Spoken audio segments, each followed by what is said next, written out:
Anteriormente em guerras mundiais. Um único tiro de pistola arrastou o mundo inteiro para uma guerra. Jovens de ambos os lados correm para juntarem-se na luta. O comandante francês Charles de Gaulle conduz missões mortais no território de ninguém. Enquanto o soldado Benito Mussolini se torna um experiente franco-atirador. Considerem que nós podemos... Winston Churchill ordena a tremenda tragédia ocorrida em Galípoli. Isto é guerra! Depois busca se redimir na brutalidade das trincheiras de guerra. Estão vindo! O soldado Adolf Hitler escapa por pouco da morte. Camarada? Camarada. Lenin e Stalin detonam a Rússia por dentro, levando a Alemanha um passo mais perto da vitória.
A guerra global já afligia a Europa há longos 3 anos e meio.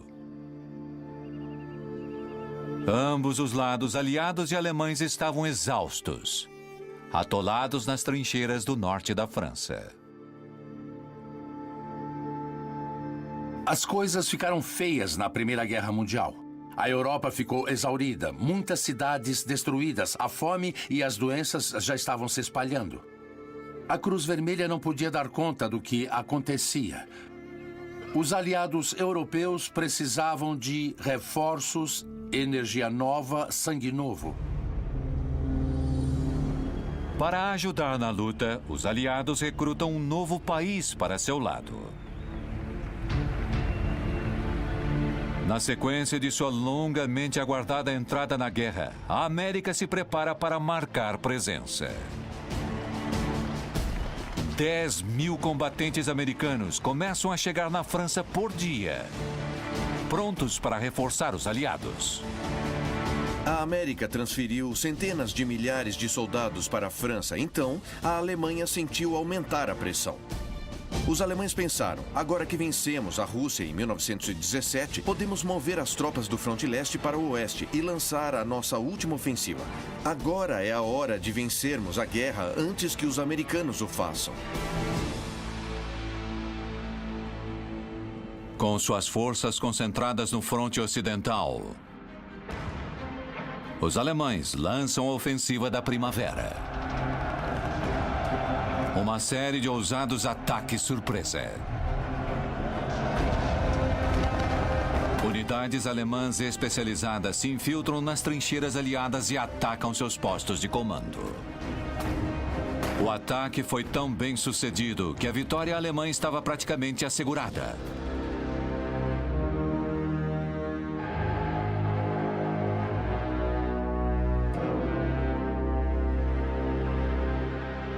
Mas as linhas de suprimento das potências centrais estavam muito estiradas e não tinham tanques para manter o terreno. Visando Paris, os alemães atacam Marne.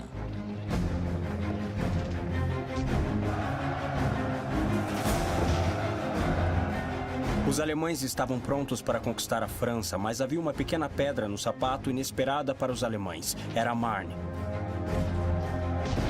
Foi aí que os aliados, com reforços americanos, conseguiram deter o avanço alemão.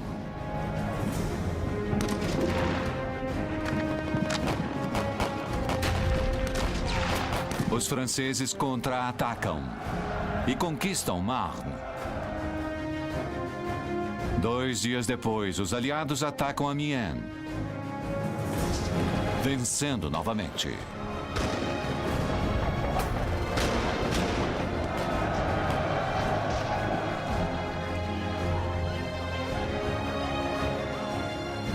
Capitalizando esses ganhos, o primeiro ataque liderado pelos americanos ocorre em Saint-Mihiel. O grande objetivo desses ataques era forçar as potências do centro a saírem da França. Os americanos trouxeram consigo exatamente a arma que faltava aos alemães. Um batalhão de tanques leves feitos na França, sob o comando do coronel George S. Patton. Avançamos quando amanhecer. Patton testa sua nova estratégia. Ele adota um novo tipo de armamento, o tanque. Então, foi uma batalha importante para ele, para provar que os tanques eram valiosos no campo de batalha e assim estabelecer-se como um importante líder militar.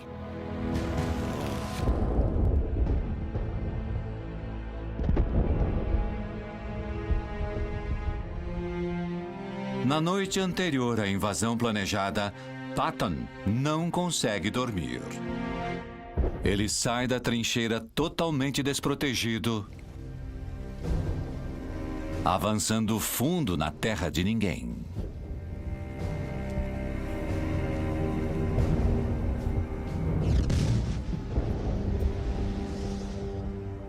É o lugar mais perigoso do mundo.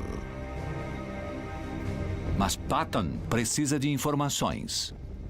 Assim, estabelece uma rota em que seus tanques não atolem na lama.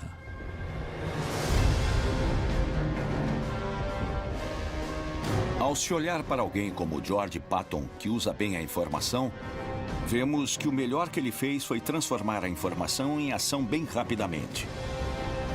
A tendência de George Patton era para a ação, porque era agressivo e foi muito efetivo nisso.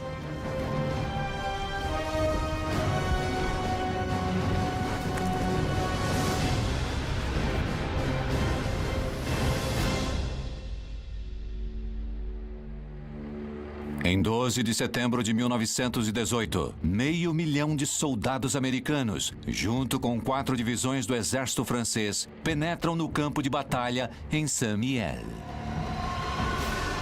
Entre eles estava George Patton.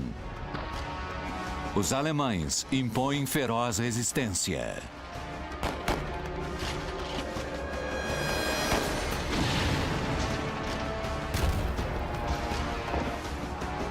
Mas as informações levantadas por Patton valem a pena.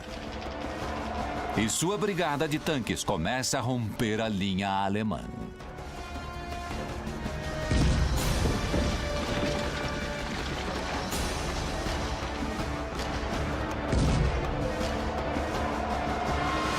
Dentre os soldados em Saint-Mihiel, encontra-se o general brigadeiro Douglas MacArthur. Soldado, avance ao flanco esquerdo, agora! Sim, senhor. General, a companhia italiana está avançando. Se posicione no morro. Sim, senhor. Avancem, avancem agora! Tenente George S. Patton, 1ª Brigada de Tanques. General Brigadeiro Douglas MacArthur, 42ª Infantaria. General, pedem sua presença. Muito bem, rapazes. Vamos! Patton e MacArthur estavam em Saint-Mihiel e encontram-se no campo pela primeira vez. Em meio ao fogo de artilharia por todos os lados, esses dois homens, que teriam importante papel forjando o futuro do século XX, nem imaginavam o que a história reservava. MacArthur descendia de uma longa linhagem de militares. Seu pai havia recebido a Medalha de Honra do Congresso na Guerra Civil Americana. Nada menos seria esperado de seu filho. Douglas MacArthur liderou ataques caminhando na terra de ninguém sem medo. Ele incorporava uma tremenda habilidade e incrível autoconfiança. Os dois graduados em West Point seriam aliados e rivais por décadas. Juntos com o exército francês e 500 mil de americanos, os aliados vencem e tomam Saint-Mihiel.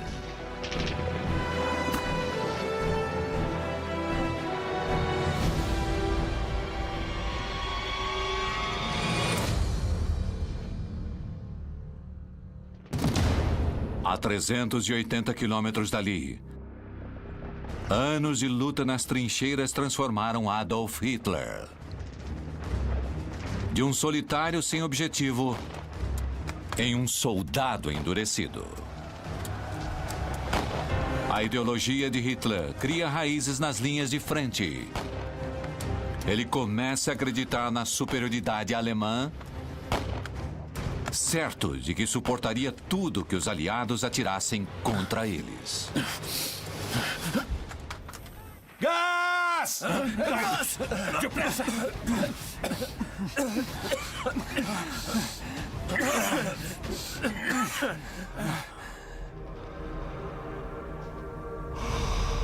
Os ataques com gás são intermináveis. Para Hitler, é quase uma rotina.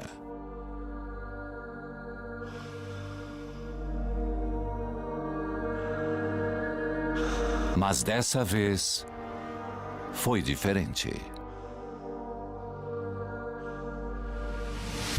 Desde que o gás lacrimogênio foi usado pela primeira vez, os aliados vinham se equiparando aos alemães passo a passo, conforme desenvolviam gases cada vez mais mortais. Gás! Gás!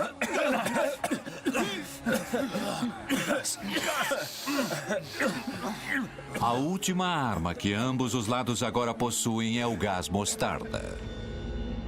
Permanece nas trincheiras por dias e ataca o sistema respiratório e a pele. O gás mostarda afeta o sistema nervoso central, cria bolhas de coloração mostarda na pele. Cega as pessoas, descama as membranas mucosas e é incrivelmente doloroso e debilitante. E como é inodoro, quando se percebe que foi inalado e penetrou na pele, já é tarde.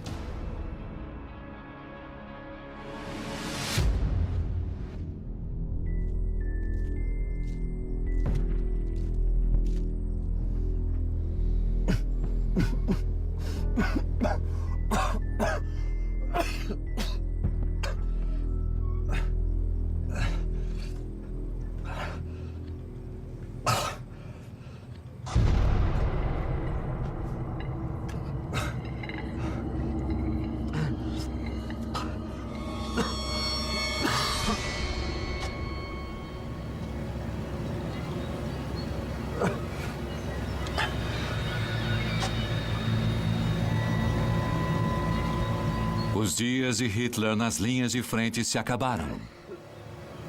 Mas para ele, a guerra apenas começou.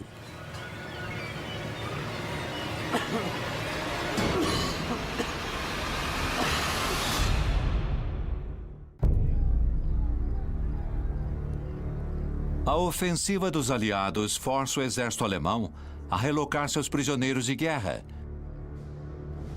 bem no interior da Alemanha, em um enorme campo de prisioneiros perto de Munique.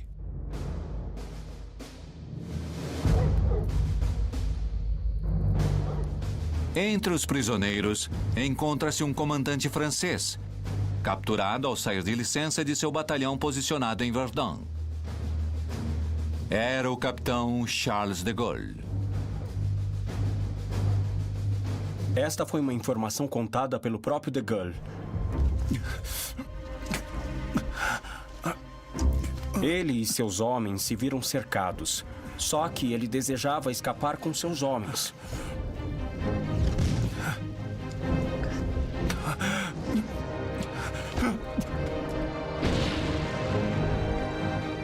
Atiraram uma granada contra ele. Ele deitou-se no chão e um soldado alemão o atingiu ferozmente na perna com a baioneta e ele desmaiou. Ao acordar, ele estava atrás das linhas alemãs. Com o tempo na prisão se arrastando, de Gaulle deseja retornar às linhas de frente francesas, planejando assim escapar. O hospital é ligado ao campo por uma única porta. Se passarmos por ela, chegamos às matas em 5 minutos. Se chegarmos a essa porta, ela é guardada de dia e de noite. De Gaulle era um patriota e um soldado, e é dever de cada soldado e cada oficial escapar. Ficar preso o torna inútil. Então, escapar é seu dever.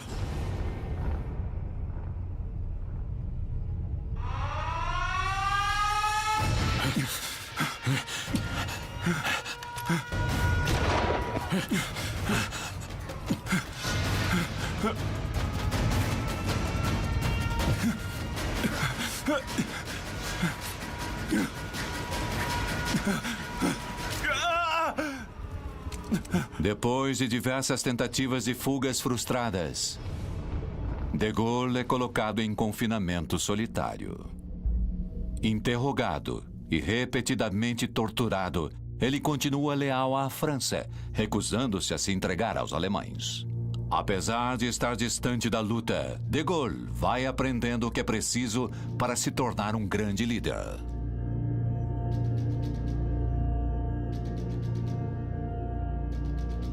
Eu passei quase 3 anos em confinamento solitário e dar batidas na parede era o modo primário que tínhamos de nos comunicar.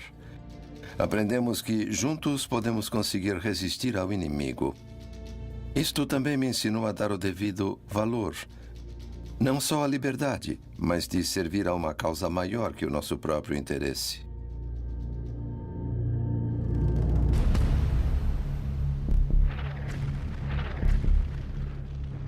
Na floresta de Argonne, a América e a França lutam lado a lado contra os alemães. O general MacArthur busca um meio de penetrar nas defesas alemãs. De vez em quando, alguém cruza a constelação de líderes militares parecendo como uma estrela cadente. E Douglas MacArthur fez isso. Através de uma foto de reconhecimento das trincheiras alemãs do fronte ocidental, MacArthur percebe um trecho desguarnecido do exército alemão.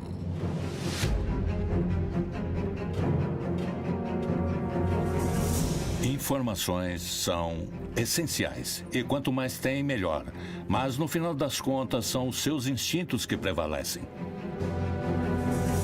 MacArthur está determinado a romper a linha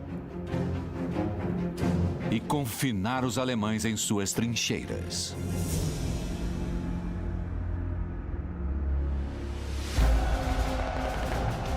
E no outono de 1918, as forças americanas e francesas iniciam a Batalha da Floresta de Argonne. Fogo! Foi o maior compromisso das tropas americanas da Primeira Guerra Mundial. Fogo! Os generais franceses e ingleses tinham opiniões desencontradas com relação aos americanos. Por um lado, apreciavam ver mais forças, mas é claro que eles sabiam muito mais como lutar naquela guerra do que os americanos novatos. Vamos! Ataquem! O alto número de baixas crescia em ambos os lados. As duras batalhas eram parte de uma campanha muito maior em todo o fronte ocidental. Elaborada para forçar uma completa retirada alemã, que posteriormente passou a ser conhecida como a Ofensiva dos 100 Dias. Mexam-se! Depressa! Estão chegando! Todas as nações aliadas se uniram, Avancem! formando a maior força de luta que o mundo já vira.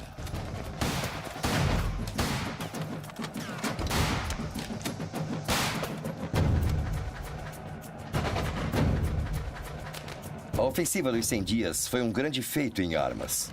Finalmente usaram a tecnologia adequadamente e aprenderam a coordenar infantaria, tanques e artilharia.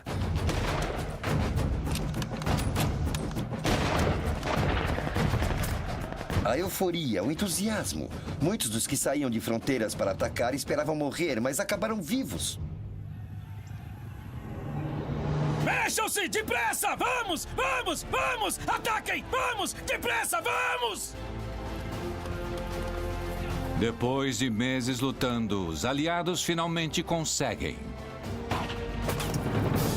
forçando o poderoso exército alemão a se retirar.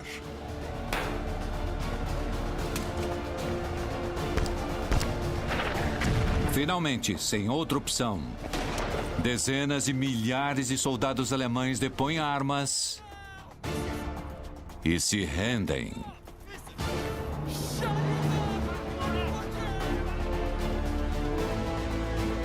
Se você tem um grande evento a enfrentar, um grande líder precisa da inteligência para saber o que precisa ser feito.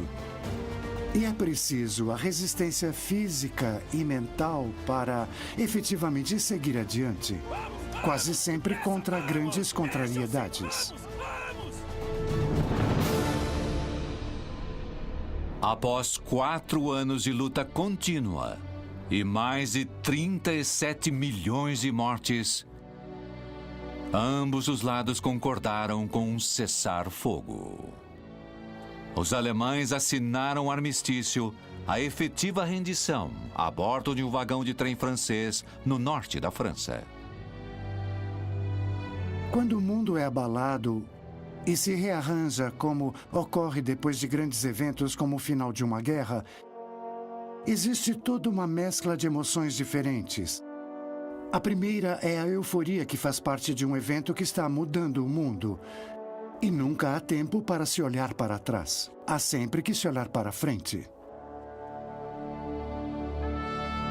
Paz. Enquanto o fim da guerra é aclamado e celebrado em quase toda parte, a rendição inesperada dos alemães leva o país ao caos. Muitos se recusam a aceitar a derrota. A população alemã ficou surpresa. De repente, a guerra havia terminado e eles haviam perdido, e isto era impensável, era incompreensível. Assim, o povo alemão não aceitava a derrota. Revolução varre toda a Alemanha. A Alemanha entra em um momento de animação suspensa. Foi um enorme colapso. Foi o colapso total. Enquanto a maior parte do mundo dá boas-vindas à paz, alguns, bem no coração da Alemanha, recusam-se a aceitar a derrota. Hitler foi ferido em um ataque com gás bem no final da guerra. Então foi hospitalizado e ficou temporariamente cego. Foi Deus quem enviou esta guerra contra os exércitos ocidentais. Enquanto estava no hospital, soube que a Alemanha havia perdido a Primeira Grande Guerra. E isto produziu uma virada crucial na vida de Hitler. Na estreita visão de Hitler, era sempre vida ou morte. Vitória ou derrota total. Para ele, a rendição era algo não germânico. Uma covardia quem se rendia desse jeito.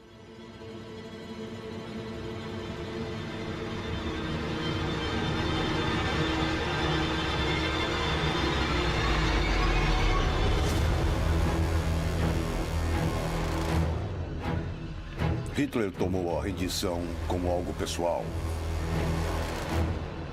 Um golpe destrutivo e pessoal em si mesmo. Ele também assumiu isso como uma missão. A lição de vida. Para conseguir se vingar e retificar a rendição.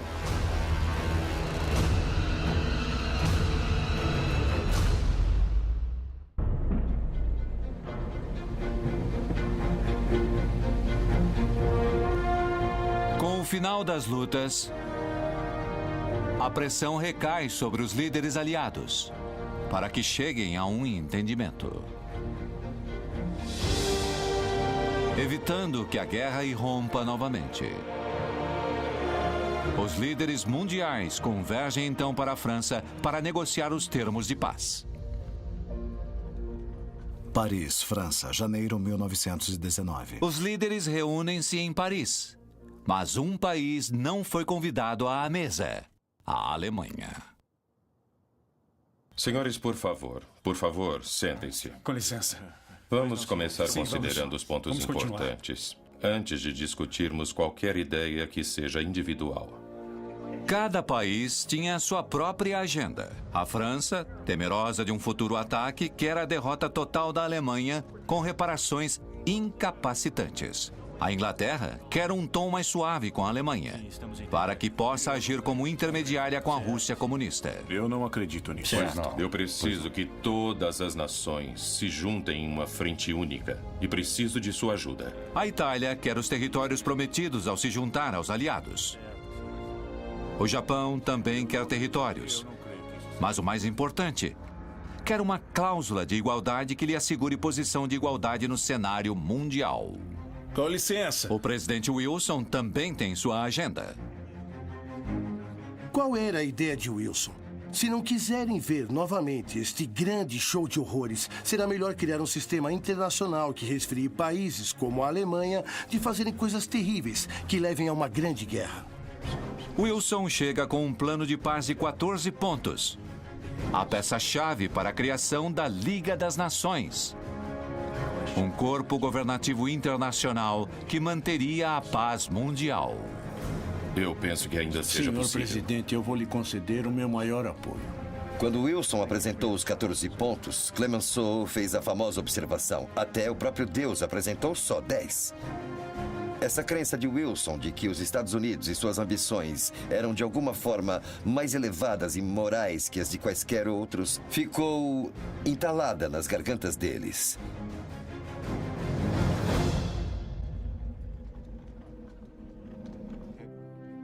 As negociações de paz se arrastavam há meses.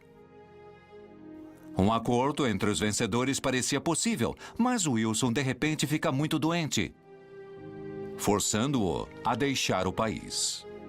Os médicos logo descobrem que ele fora acometido com a gripe espanhola. Uma pandemia mortal que já havia matado mais de 50 milhões de pessoas no mundo todo. Gripe espanhola aumenta em todo o país. Sem Wilson, as negociações logo deterioraram. O fundamento de qualquer aliança é o respeito verdadeiro entre as partes. E pela minha experiência, as potências não precisam ser do mesmo tamanho para formar uma forte aliança, mas precisam ser capazes de confiar umas nas outras e ir em auxílio umas das outras. Depois de 6 meses de intensas negociações, os aliados finalmente tinham um tratado. Mas o acordo final estava muito distante do plano equitativo que Wilson esperava. A Itália não conseguiu os territórios que lhe foram prometidos ao se juntar à guerra e sentiu-se traída. O Japão também não conseguiu territórios e, pior, a proposição antirracista de ser reconhecido como um igual foi derrubada. A cláusula de igualdade foi revogada por uma combinação perversa de resistência interna do Império Britânico, liderada pelos australianos, e pelo anseio colaboracionista da administração Wilson. Os japoneses saíram de Versalhes muito decepcionados, dizendo que parecia que todos tinham direito a ter um império, menos eles. Isso lançou as sementes de um sentimento de profundo descontentamento.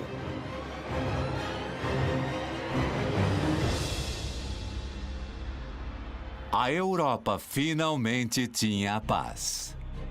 Mas enquanto a maior parte do mundo celebrava, a Alemanha tinha de pagar aos aliados mais de 80 bilhões de dólares, equivalente a quase meio trilhão em valores de hoje. Um débito que não quitariam antes de 2010. Como resultado, seu governo logo se quebrou financeiramente, levando milhões de alemães à pobreza. A devastação econômica transformou completamente o país e seu povo. A Alemanha imediatamente se viu lutando com a questão da sobrevivência. Para os alemães comuns, a guerra não terminou em novembro de 1918. Para os alemães comuns, a batalha pela sobrevivência, a luta diária por comida, o esforço para conseguir calçados e roupas se estendeu pelos anos 20. Com o ódio e a fome se espalhando, crescem as tensões por todo o país. A Alemanha se encontrava à beira da guerra civil. A direita e a esquerda lutam entre si nas ruas. Grupos paramilitares se opõem. A Alemanha, então, torna-se uma nação dividida. O término da Primeira Grande Guerra não foi um tratado, foi um armistício que provavelmente duraria uns 20 anos. Significava que, de fato, não abatêramos o espírito alemão. Na verdade, não tínhamos resolvido o problema.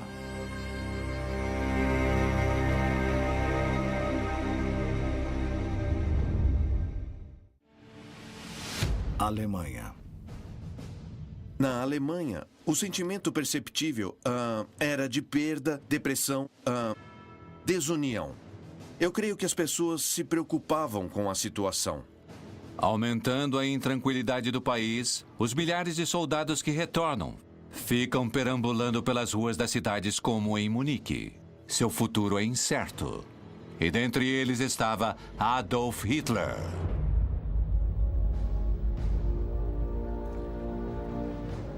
Um dos que não acreditaram que a paz fosse durar muito era Winston Churchill. Tendo voltado das linhas de frente para Londres, ele se empenha em reconstruir sua carreira política e consegue, por estreita margem, reaver seu assento no parlamento. Havia muita dúvida em relação a Churchill. Ele parecia errático em seus julgamentos e sua decisão a respeito da campanha de Galípoli teve consequências desastrosas. Mas foi durante a guerra que ele provou suas credenciais de liderança. E isso foi o que o transformou.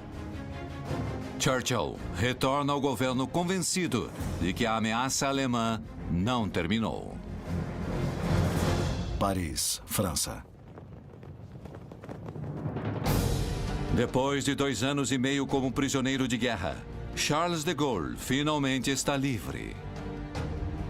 Depois de sua experiência na prisão, ele continua no exército francês, aceitando um posto de instrutor na Academia Militar em Paris, onde ele foca na incorporação de novas tecnologias, como o tanque, para que da próxima vez que irrompa a luta, a França esteja preparada.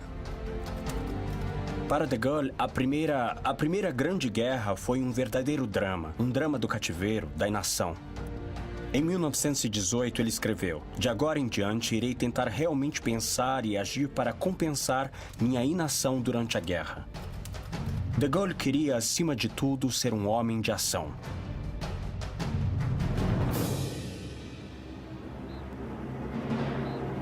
Depois de liderar suas tropas para a vitória na França, o general brigadeiro Douglas MacArthur recebe um dos mais prestigiados postos nas Forças Armadas. Vai se atrasar novamente? Não, senhor! Superintendente da Academia Militar de West Point, onde imediatamente começa a preparar os soldados americanos para combate, caso a paz venha a falhar. A 380 quilômetros dali, em sua academia de tanques em Camp Meade, Maryland, o coronel George S. Patton também está treinando a próxima geração de soldados americanos. Apontar! E como MacArthur, ele aposta que o cessar-fogo não vai durar. Fogo! Fogo! Fogo! Na Itália, um homem enxerga o fim da luta como uma oportunidade. Benito Mussolini, ao ser ferido por um morteiro, retorna ao seu trabalho como editor de um poderoso jornal. Mas o país pelo qual lutou para proteger está agora em declínio. A Itália saiu da guerra como vencedora, mas não recebeu os territórios que esperava ganhar. Isto criou um sentimento de ultraje entre os italianos nacionalistas, um sentimento de quase derrota, apesar de estarem do lado vencedor. Mussolini usa seu jornal para difundir sua visão de uma nova Itália, que, sob uma forte liderança, poderia retomar a glória do Império Romano. Ele acredita que poderia ser esse líder, o homem que restauraria a grandeza da Itália. Logo, ele leva sua visão antigovernista a um novo meio, o rádio, transmitindo sua mensagem radical, nacionalista e autoritária para milhões. Nós entramos efetivamente em guerra desde que levantamos a bandeira de nossa revolução, que foi então defendida por um pequeno grupo de homens contra os maçônicos, democratas e capitalistas do mundo. Mussolini era um homem de palavras fortes. Ele gostava da ideia de derrubar as instituições existentes e favorecia o uso da violência para conseguir isso. Para tornar realidade sua visão, Mussolini forma um bando de truculentos soldados chamados de camisas negras, que aterrorizam seus oponentes políticos e iniciam os preparativos para uma revolução armada. Em questão de meses, Mussolini lança um movimento que irá influenciar Hitler e mudar o destino da Itália.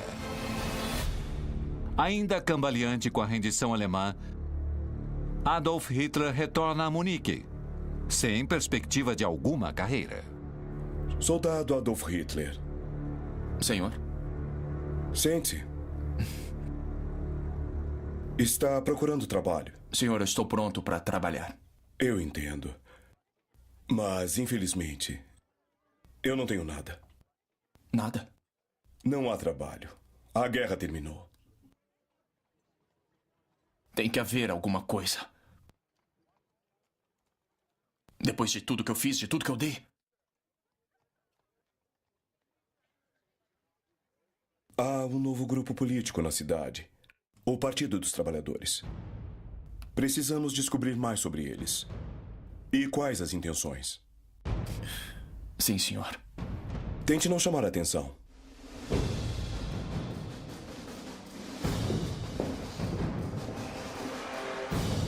O Tratado de Versalhes causou as condições econômicas que favoreciam extremismos. É fácil ver na história que, quando a economia fica terrível, isto favorece o surgimento de todo tipo de organizações extremistas.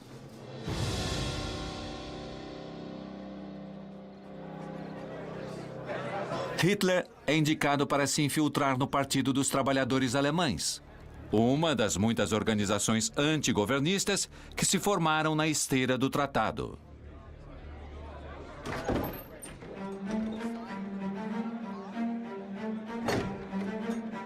Durante meses, ele comparece a reuniões secretas realizadas em locais não divulgados pelo país. Eles aviltaram nossa honra. O Tratado de Versalhes não tem meu acordo. É como se nada tivesse acontecido, como se tivéssemos sido esquecidos. Mas Hitler logo percebe que os membros do Partido dos Trabalhadores não são comunistas, e sim nacionalistas radicais, intensamente leais à terra-mãe, e muitos deles abrigam visões extremadas da superioridade germânica, visões nada diferentes que as dele mesmo. Nunca houve um esforço real para se lidar com os danos ocorridos durante a Primeira Grande Guerra. Essa falha foi o que acabou levando à ascensão de Hitler e do nazismo. A Alemanha, como um todo, está morta. Nada restou dela. Temos revoltas nas ruas. Não há mais uma Alemanha para a qual lutar.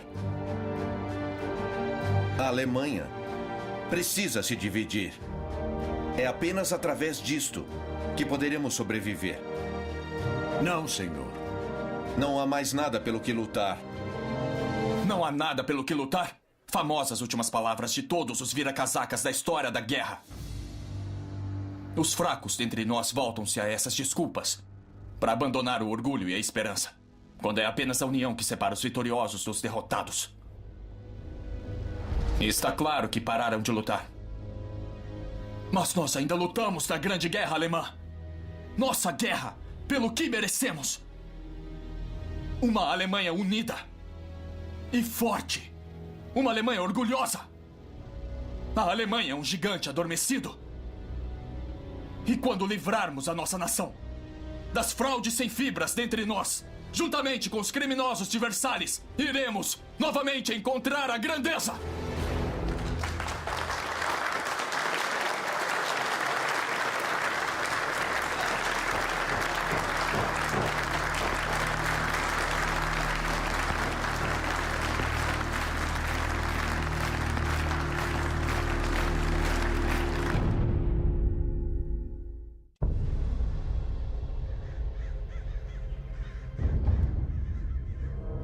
Adolf Hitler deixa o exército alemão, devotando-se totalmente ao Partido Antigovernista dos Trabalhadores. Sua popularidade e retórica feroz na questão do nacionalismo e antissemitismo o fazem se destacar no grupo. E ele é promovido a chefe da propaganda. Sua primeira ordem de negócios é uma completa transformação do partido. Chamaremos a nós mesmos de Partido do Nacional Socialismo! Sob a liderança de Hitler, as filiações ao Partido Nacional Socialista rapidamente se expandem, com Hitler experimentando pela primeira vez o poder real. Os judeus vigiam a nossa ascensão à glória. Há muitos relatos, desde muito cedo, sobre o carisma de Hitler como orador. E ele gradualmente foi percebendo que era, de fato, um poderoso orador, bem mais poderoso que qualquer um ao seu redor, e começa a usar isso como trunfo. E para manter todos os alemães sob sua atração, Hitler precisa de uma imagem forte que incendeie as mentes de milhões. Hoje em dia chamamos isso de um logotipo. Foi desenhado pessoalmente por Hitler e ele pode ter colocado parte de seus impulsos artísticos nisso. A parte essencial disso remonta à Índia, mas foi adotada como símbolo do racismo e antissemitismo, combinado ao fundo vermelho do socialismo e tendo vermelho, branco e preto, remetendo ao velho Kaiser.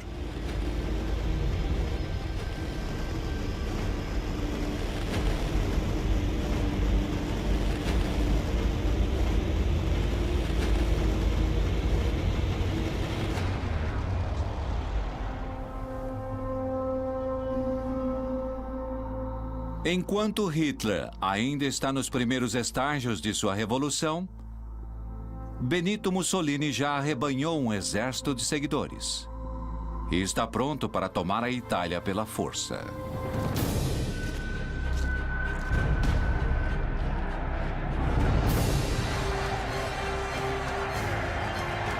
Durante 7 dias em 1922, em uma demonstração maciça de popularidade, Mussolini orquestra a marcha de 30 mil camisas negras em Roma. Com o povo atrás de si, Mussolini e os camisas negras invadem o Palácio Real, forçando o rei da Itália a entregar o controle do governo. Mussolini assume o poder na Itália em 1922.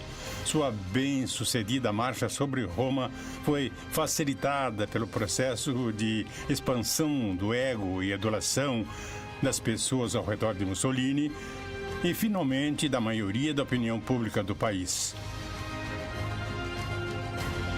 Este é um processo perigoso.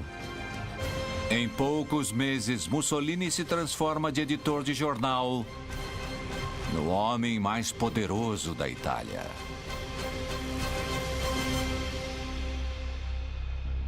E a 960 quilômetros ao norte dali, Adolf Hitler observa tudo o que Mussolini fez. E ele quer esse mesmo poder total para si. Então, ele forma seu próprio exército.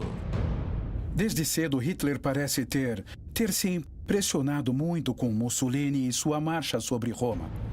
Sua subida ao poder teve como modelo o que os fascistas fizeram na Itália. A 8 de novembro de 1923, Hitler lidera os nazistas rumo ao Hall da Cerveja em Munique, onde os principais membros do governo se reuniam.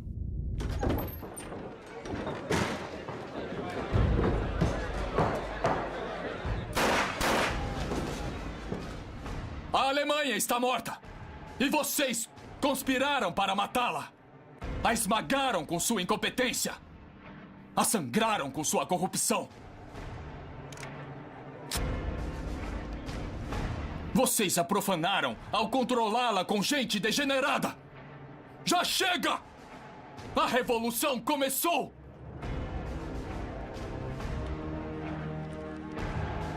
Juntem-se a nós agora, ao darmos início a uma nova Alemanha. Ao observá-lo, a gente pensa como Adolf Hitler conseguiu que tantos o seguissem. Eu creio que foi em parte porque ele conseguia persuadir muitos de que aquilo era a coisa certa a fazer, e em parte porque as pessoas eram intimidadas por ele.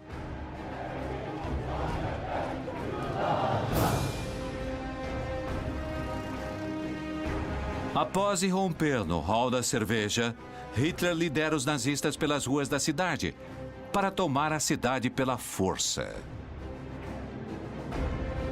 Mas, ao contrário da Itália, a polícia alemã estava preparada. Alto!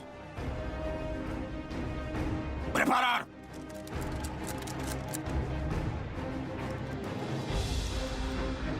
Apontar!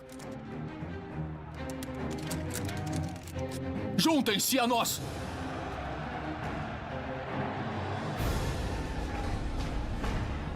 O Partido Nacional Socialista conseguiu tomar o governo!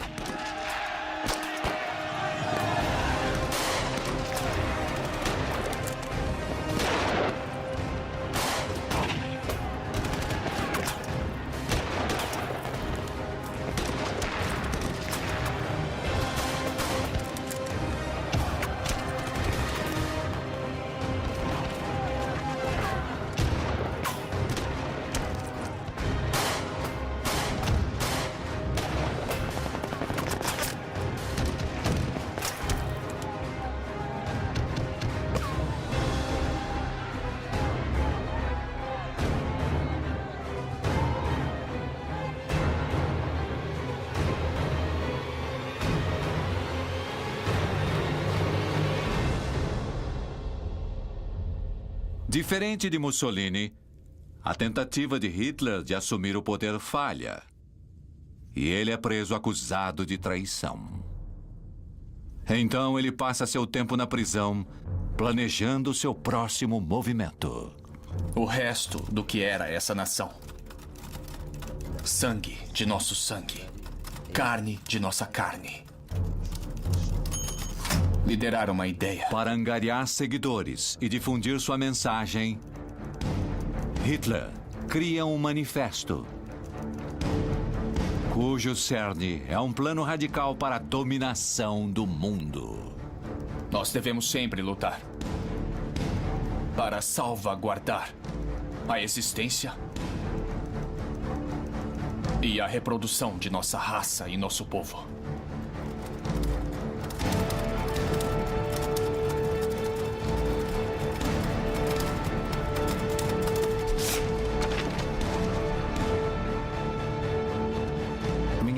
Mein Kampf, Adolf Hitler.